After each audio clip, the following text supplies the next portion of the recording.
Hola, bienvenidos a un nuevo programa de Espejo Comunicaciones Televisión, Canal 3. Hoy día vamos a hablar de un tema interesante que nos afecta a todos y de alguna manera lo hemos vivido. Vamos a hablar de controlar, castigar, contener en una sociedad que se dice democrática.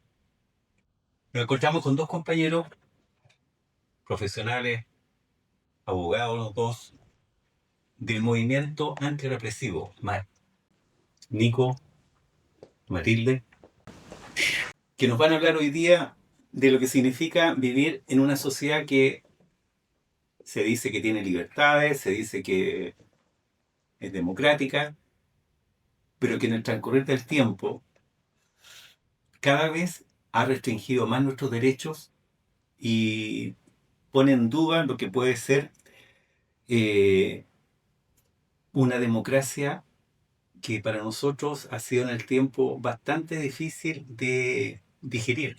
Se dice que es una democracia controlada, de baja intensidad, tiene varios apellidos. Pero vamos a dejar hablar a los compañeros. La pregunta, ¿qué es lo que es el mal, Nico? Bueno, el movimiento antirrepresivo es una organización autónoma en el sentido de que es popular y no tiene relación con el Estado, que surge a raíz de la revuelta de octubre del año 2019, a raíz de distintas personas que participábamos o de asambleas territoriales o de el Comité de Defensa del Pueblo Hermanos Vergara Toledo o de la Coordinadora 18 de Octubre, que de alguna manera teníamos una sensibilidad con el tema de la represión y que desde hace años trabajábamos en ese frente, la lucha por la libertad de los presos y presas políticas o por la represión en general. Entonces, el movimiento antirrepresivo se gesta en ese contexto histórico y con esa finalidad, al fondo. Matilde, hay un contexto histórico que podemos empezar a hablar de leyes represivas, porque en nuestra experiencia la represión, las leyes, digamos, más duras fueron en los años de la dictadura, que se supone terminaron en el año 90. Pero parece que tenemos la misma constitución. Intentamos cambiar esa constitución, fracasamos como pueblo, y de alguna manera se dice que estamos en democracia con una constitución que ha sido de alguna manera maquillada, pero junto con eso surgen una serie de leyes, un conjunto de leyes que nos restringen cada vez más nuestros derechos quizás laborales, quizás también nuestros derechos como ciudadanos. En ese contexto hay un proceso, digamos, que podemos contar de leyes represivas que en el tiempo se han desarrollado, han sido más tenues, más duras. Esa es la pregunta. Sí, bueno, ligándolo un poco con la respuesta de Nicolás, precisamente el MAR se ha constituido con la finalidad de generar acción y reflexión en torno a a la represión, porque entendemos que el contexto represivo subsiste, que la represión subsiste independiente del gobierno que exista, ¿no? Efectivamente, hay muchas de las leyes que rigen actualmente que vienen de la época de la dictadura, incluso antes, ¿no? Como la Ley de Seguridad del Estado, que es mucho anterior y que es una respuesta a lo que fue la rebelión de la Chaucha en aquellas épocas del año 57, si no me equivoco. Sí. Y así sucesivamente se han ido promulgando distintas leyes que han sido una respuesta a distintos levantamientos, a distintas denuncias, a distintas demandas por parte del pueblo. Y claro, efectivamente, durante la dictadura se promulgó la ley antiterrorista que ahora, además, con el gobierno de Boric, se ha perfeccionado, no solo se ha perfeccionado, y ahí corrijo, sino que se ha creado una nueva ley, ¿no? Mucho más dura que la anterior. Está la ley de seguridad del Estado, como mencioné anteriormente, y también la ley de control de armas, que es del año 72, es decir, en pleno proceso de... En la época de Allende. efectivamente, en la época de Allende, y que en su momento se promulgó con la finalidad de poder contener lo que señalaba, ¿no?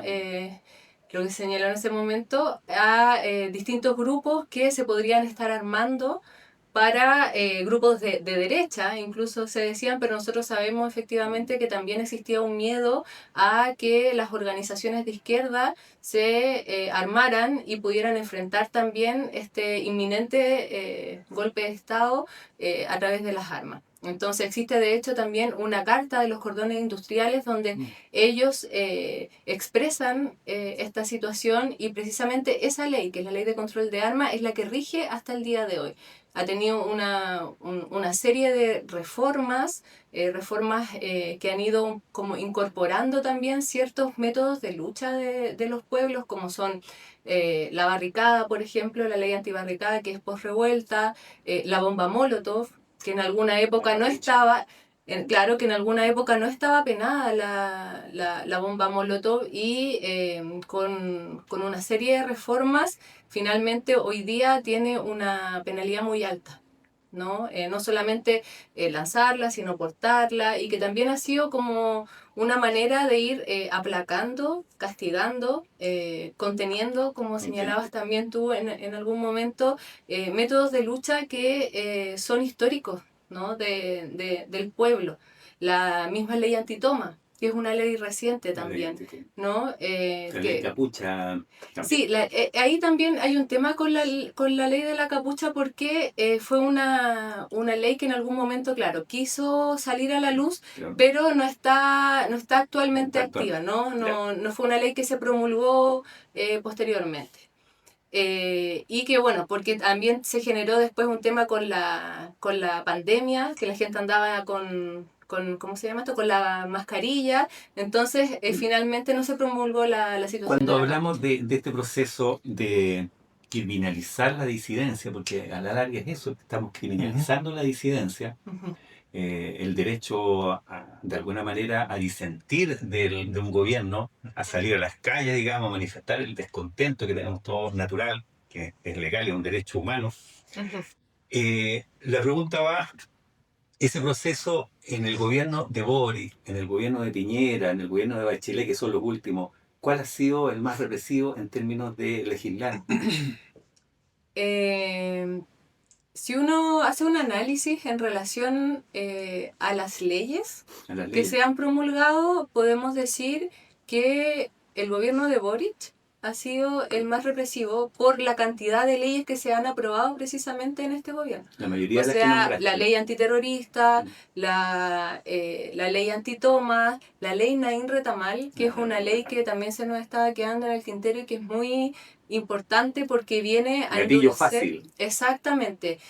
Tiene distintas finalidades. Una dice relación con el gatillo fácil, es decir, otorgar cierta impunidad, por decirlo de alguna manera, para las policías cuando dentro de sus funciones ocurre una situación de legítima defensa, ¿no? Que ellos denominan de legítima defensa, donde todas las condiciones que cualquier persona debería cumplir para estar en una situación de legítima defensa, en este caso no se exige, ¿no? Como la proporcionalidad de la respuesta, en fin, la racionalidad del medio empleado, y por otra parte también endurece las penas por los delitos en contra de las policías, ¿no? Entonces, actualmente un delito, por ejemplo, de maltrato de obra con resultado de muerte de algún policía tiene una de las penas más altas de nuestro ordenamiento jurídico, ¿no? Es como cometer el delito más grave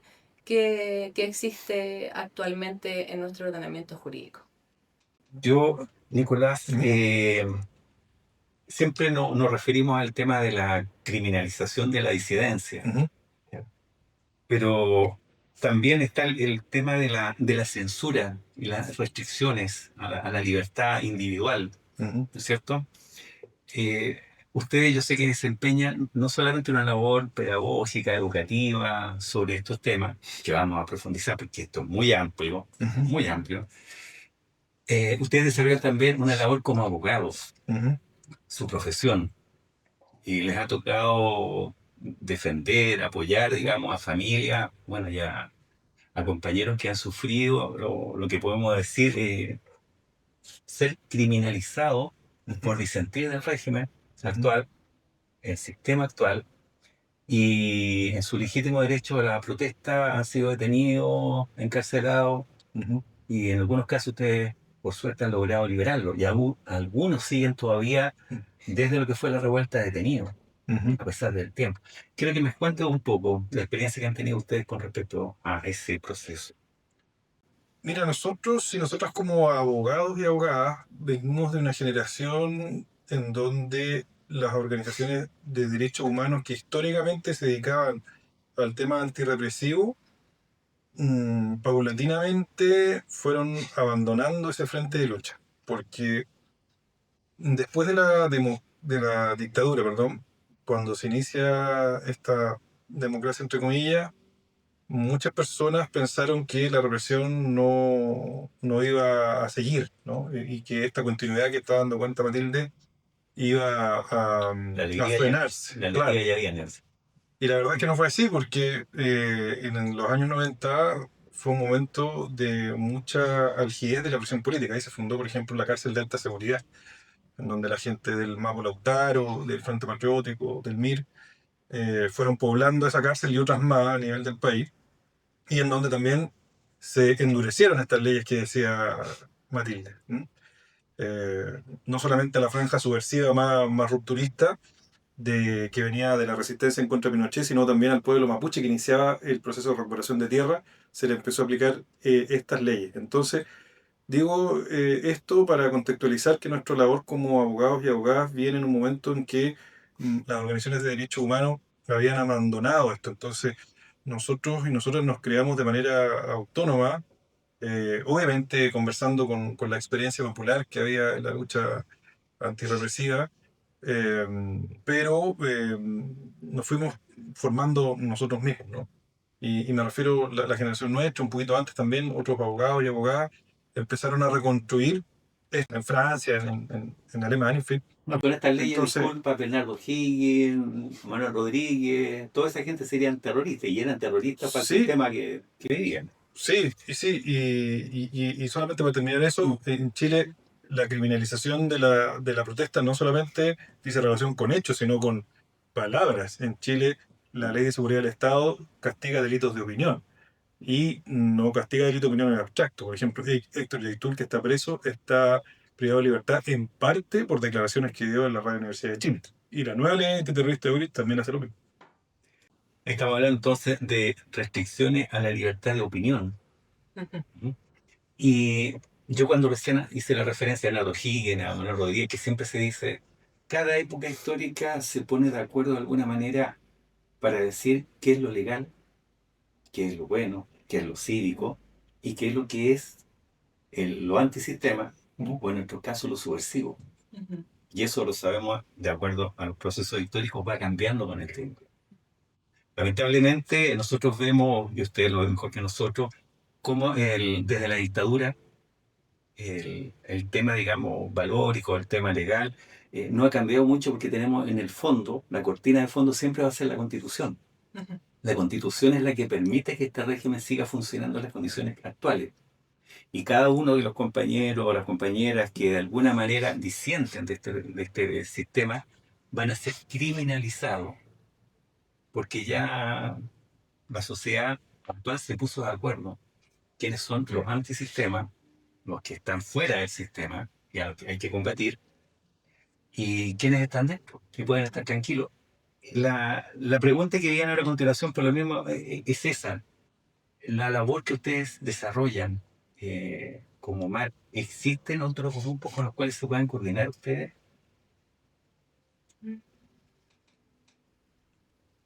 ¿Se coordinan con grupos con las características? Porque por lo que es así, Sí. Nicolás, hay poca gente que se dedica Sí. a... Sí.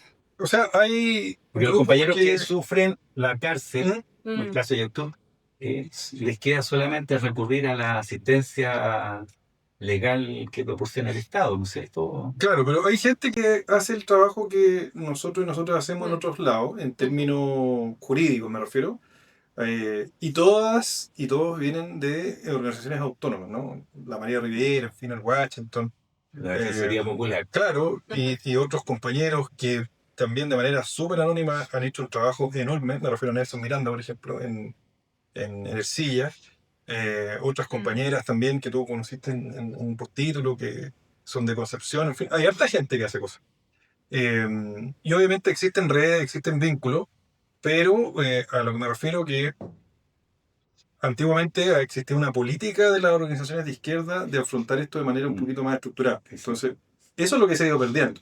Pero eso no implica que existan redes y que además, y eso es lo más importante, los abogados y las abogadas somos el arroz graneado del asunto. O sea, el plato fuerte es la gente que se organiza en contra de la represión y que hace una tarea enorme en distintos lados. Me refiero a las comunidades mapuche, las poblaciones, en la Villa Francia, la Victoria, y también, por ejemplo, ahí de la Mati te podría hablar en ese tema que estuvo trabajando bastante, en las tomas de terreno también, harto en esa línea.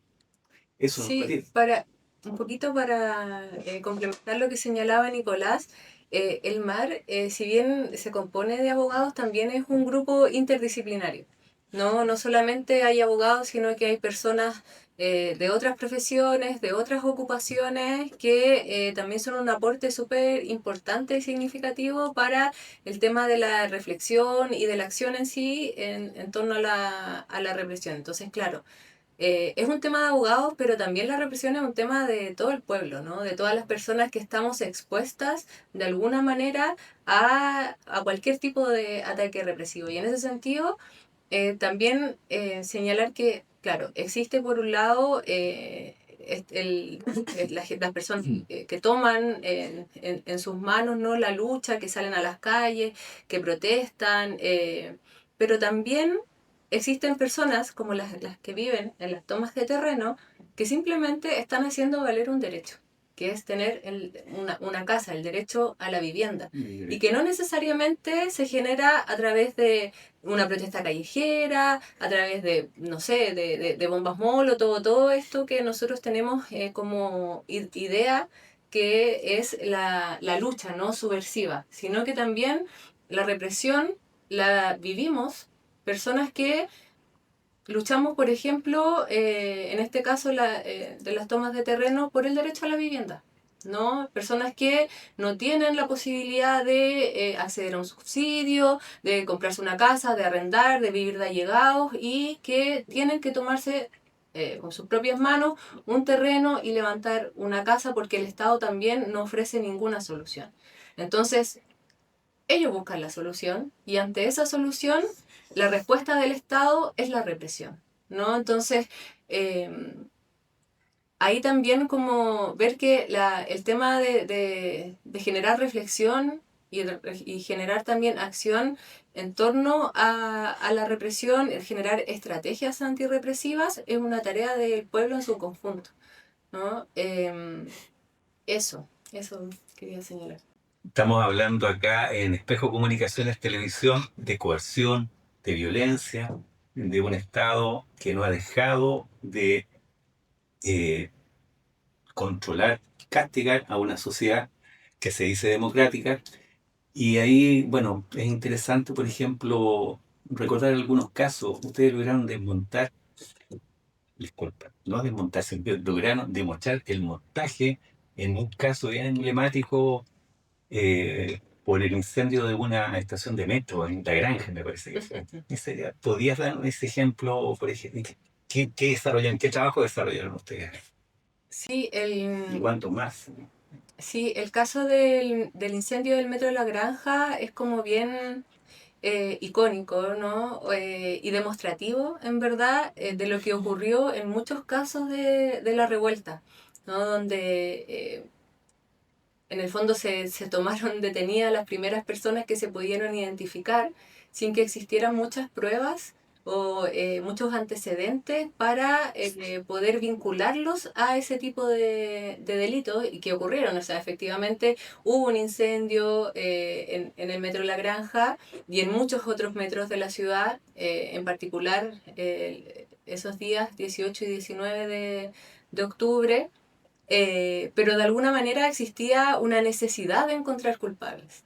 Entonces, lo que pasó en ese caso en particular es que estos dos jóvenes que fueron detenidos y que estuvieron además en prisión preventiva 14 meses por estos hechos, eran una de las pocas personas que estaban sin capucha, ¿no? Que estaban a rostro descubierto. Entonces fueron fácilmente identificados, tomados detenidos y formalizados, posteriormente llevados a juicio por el incendio del Metro La Granja. Y claro, era cosa de revisar las cámaras de seguridad y darse cuenta que estos jóvenes básicamente ingresaron, como mucha gente lo hizo también, llevado por la masa, por la necesidad de salir, de protestar, pero en ningún momento realizaron acciones que estuviesen vinculadas al incendio, ¿no? De hecho, era posible identificar también a otras personas que sí prendían ciertos papeles, pero no precisamente ellos, ¿no? Pero sí ellos era mucho más fácil identificarlo, ¿no? Eh, entonces, en esto que ocurrió en el Metro La Granja y que ocurrió también en muchos otros casos, hubo una desproporción de las medidas cautelares como la prisión preventiva y también de las sanciones posteriormente. Por suerte habían cámaras de seguridad en ese momento, entonces de alguna manera pudimos demostrar que estos jóvenes no estaban haciendo nada, porque se hace un seguimiento a toda la conducta que ellos realizan al interior de la estación y efectivamente ellos en ningún momento encienden nada dentro de esta estación de metro. Pero ocurrieron muchos otros casos donde quizás no habían cámaras de seguridad y donde, no sé, por ejemplo, estaban solamente las declaraciones de carabineros que tomaron detenida a la persona, como fue el caso de David Gómez, que hace muy poquito decidió dejar esta vida, decidió él de alguna manera, Es un sí, suicidio. sí, Llegó al extremo sí, de, decidió quitarse de la quitarse la vida vida. hace muy poquito, yo creo que ocurrió hace aproximadamente 2 semanas, un joven que estuvo condenado a 3 años de cárcel, él cumplió de manera efectiva. eh, y claro, en su caso en particular, los antecedentes que existían para condenarlos eran solamente las declaraciones de la policía, ¿no? Entonces, hubo muchos casos donde, a diferencia del Metro de la Granja, no se pudo demostrar eh, que, que había una desproporción en relación a los hechos y las sanciones que se estaban imponiendo. Y creo que el caso de David es muy importante también mencionarlo, recordarlo, porque ha habido un abandono por parte del Estado y quizás por parte de muchos de nosotros, como una autocrítica también que creo que tenemos que hacernos todos, hacia muchos de estos jóvenes que lucharon, que perdieron sus ojos, que perdieron quizás gran parte de su vida encarcelados y que posteriormente están hasta el día de hoy sufriendo las consecuencias de aquello. Eh, También este gobierno de alguna manera prometió muchas cosas que tampoco se cumplieron y creo que David en particular es un caso emblemático en ese sentido porque el propio presidente Boric lo fue a visitar a la cárcel cuando él se encontraba en prisión preventiva, eh, le dijo que le iba a indultar en algún momento, eso nunca ocurrió y él ahora ya no está y creo que en gran parte esa decisión pudo haber tenido que ver con todo esto que estamos conversando, ¿no? Así que también me parece importante recordarlo a él, que fue un caso que tuvimos junto con Nicolás y que también bueno, Eso es todavía emblemático. sí, nos afecta A bastante todos. todo lo que, No, lo que ocurría en torno a él. todos nos informamos a través de las redes de David. Y no ha sido el único caso. Ha habido Exacto. seguidilla de sucesos. suicidios Exacto. de compañeros que han sufrido Trauma trauma ocular. ocular, Claro. que han sufrido prisión, que han tenido una serie de secuelas sin ningún tipo de apoyo. Lo que tú has dicho, o sea, muchos de los que están en el gobierno, no solamente Boris. Y el Ministerio Público es la institución que investiga los delitos. Es decir, es el órgano persecutor estatal que, entre comillas, representa la voluntad general de la sociedad para perseguir los delitos. Entonces, esto existe desde que hay una reforma procesal penal en Chile en el año 2000, porque antiguamente, en un sistema inquisitivo, el de ahora es acusatorio y adversarial, la investigación la dirigía el juez, como por ejemplo en España. Desde la época de la colonia, bueno, Sí, en España, por ejemplo, se mantiene el mismo sistema, por lo menos en la primera fase. Pero como te decía, lo interesante de los casos que nosotros hemos defendido, no solamente dice relación con esa presión, sino también de la fiscalía especializada, pero no es cualquier fiscalía la que ve las causas nuestras, sino con la presión mediática. En el caso del Metro La Granja, eh, nosotros entramos en la defensa cuando las personas ya estaban sindicadas como culpables. Antes de que pisaran el tribunal incluso, habían hecho tremendos reportajes en la televisión, en la cual el fiscal a cargo de la causa se paseó por el metro quemado, diciendo, mira, esto pasó aquí y acá, y mostrando los rostros de los compañeros, y eso, sin lugar a dudas, incidió en la prisión preventiva de ellos. Y antes del juicio, otro programa. Y fue igual, o sea, yo te digo, en otros casos, por ejemplo, emblemático, Villa Francia en el año 2018, un grupo de compañeros fue sometido a una larga prisión preventiva de 3 años y más incluso, y con un reportaje que incluso llegaba a risa porque en el reportaje mostraban una persona en un ataúd, muerta, como si hubiese fallecido a raíz de ciertos hechos subversivos. Y obviamente en esa causa no hubo ni un lesionado, no tenía nada que ver con eso.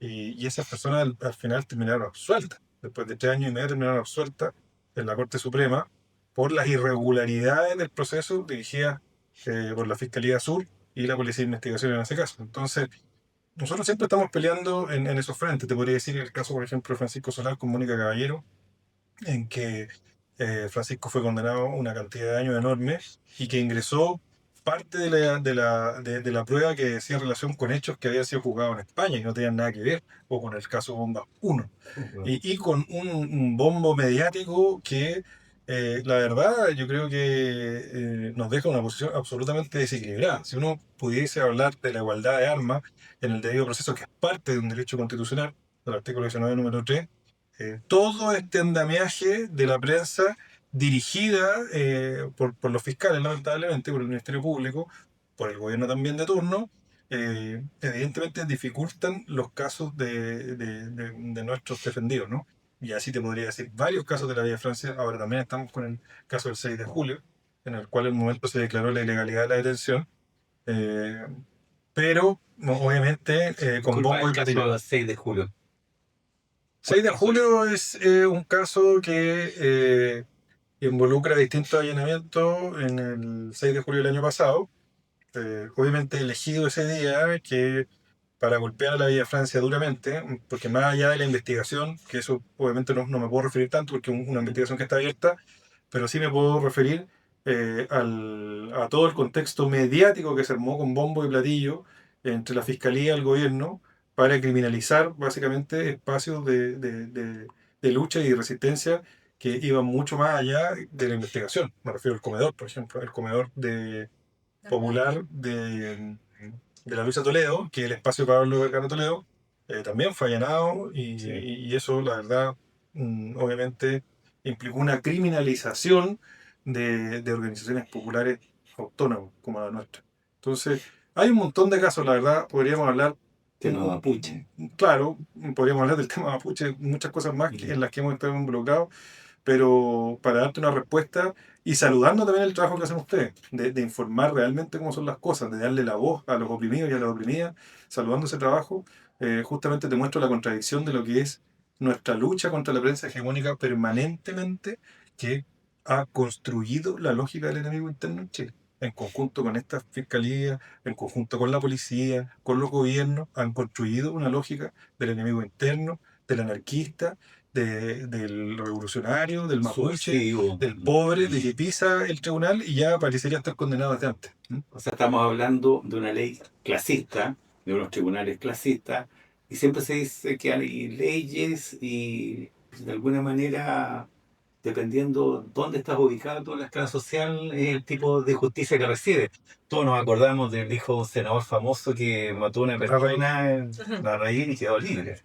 Mientras que, como dicen, te robas una gallina y te vas preso. Y eso no es un chiste, esa es una realidad. Sí. Pregúntale a la Mati, por ejemplo, el tema de cómo fue, cómo trabajó el tema de la usurpación de inmueble, cómo era el delito antes y cómo es ahora. Po. Me refiero a cómo antes tenía una penalidad muy baja, ¿cierto?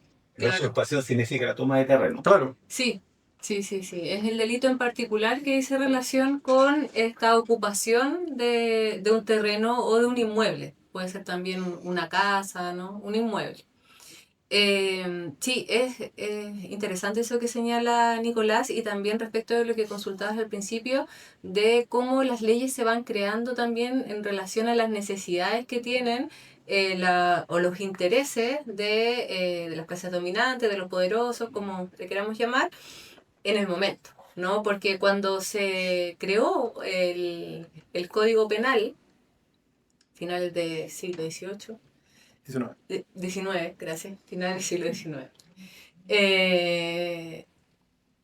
Quienes usurpaban las tierras eran los que hoy son los grandes latifundistas, ¿no? Las tierras eran o de los pueblos indígenas o del Estado. Entonces, la pena asociada al delito de usurpación era, como hasta hace poco, una multa. Una multa que, por una persona que tiene las posibilidades, en verdad no era una gran sanción. Ese usurpador primario entonces ya no tiene más que usurpar, ya es dueño de las tierras. Exacto. Ese es el tema, que Ya. ya como no hay nada que usurpar y lo que ocurre ahora son procesos de recuperación de tierras, como están ocurriendo en el sur, o como señalábamos antes, procesos donde la gente está realizando una lucha por la vivienda, ya no sirve la sanción, ya no sirve la multa. Entonces, ¿qué hicieron? La cambiaron por una pena de presidio, ¿no? Y eso es bastante demostrativo de precisamente lo que dices tú, Po, que si bien está consagrada la igualdad ante la ley en la Constitución, muchas veces eso queda más en un papel que en la realidad. ¿Cuándo fue esa modificación a raíz de La ley antitoma, bueno, es Sí. que El este momento. último tiempo, no recuerdo bien en qué año fue, creo que fue el 2022, 2023, fue hace muy poquito la promulgación de la ley antitoma, y se dio precisamente en un contexto donde existe la mayor cantidad de tomas de terreno en la historia de Chile? y la mayor cantidad de campamentos también? La mayor cantidad, de hecho, la toma más grande de Chile, que es la toma de San Antonio, que son varias tomas juntas, en verdad, actualmente también están amenazadas con desalojo. Hoy día se escuchaba No. la noticia que habían presentado... Claro, digamos, ahí hay más de 10.000 terrenos, 10.000 familias, familias. claro, que están luchando en el fondo porque no las desalojen. Entonces, ante ese conflicto, ante la escalada también de este conflicto social, que es un problema social que no se va a solucionar con la criminalización, no se va a solucionar con sanciones represiva. penales, exacto, se promulgó esta nueva ley, ¿no? Que lo que busca, claro, es endurecer las penas por el delito de usurpación, y lo otro también que hace es como facilitar la persecución penal respecto de esos delitos. Agradecemos el tiempo, los vamos a invitar nuevamente a seguir hablando de este tema porque es muy interesante, porque realmente el nombre de la agrupación de ustedes, antirrepresivos, leyes antirrepresivas, es algo que hay que generar conciencia. Yo accidentalmente tenía esta cartilla antirrepresiva, editada por ustedes, por una sorpresa. Y esta me la entregaron en una movilización, de que dice, claro, para marchas y manifestaciones. Claro. Y nadie nos enseña esto. O sea, Cuando uno habla de marcha y manifestaciones dice, no, es un derecho. Ujú. El derecho a marchar, a Claro. manifestarse, Ujú. a disentir, a no estar de acuerdo, pero resulta que aquí en Chile nuevamente volvemos a criminalizar derechos naturales, derechos humanos, y tenemos que estar defendiéndonos de esta manera. La policía, que de alguna manera tiene que cuidarnos, proteger esos derechos, que está para eso, ese es el sentido de las policías, los servicios de seguridad, cuidarnos y protegernos, se transforman en la herramienta en todo el sistema represivo. La ley dice una cosa, pero en la práctica cumple la función para también la que fueron creadas, que es reprimir. Ujú. Y estas cartillas han sido, yo creo, muy importantes, porque nosotros damos por hecho muchas cosas y en realidad existe todo un entramado legal, derecho, digamos, que se ha ido construyendo y que en este último tiempo se ha transformado en una verdadera cárcel alrededor nuestro. Y como dicen, cuando el esclavo se mueve, siente sus cadenas. Ujú. Y los que salen a protestar, los que salen a luchar, son los que realmente están recibiendo este conjunto de leyes antirrepresivas. Los vamos a invitar entonces nuevamente a seguir conversando esto, porque, insisto, es muy amplio y es muy importante que sigamos hablando de estos temas. Desde Espejo Comunicaciones, Televisión, Canal 3, les damos, Matilde, Nicolás, las gracias por el tiempo, por participar con nosotros en este nuevo programa, y a ustedes agradecerles el tiempo también de escuchar esto muy interesante.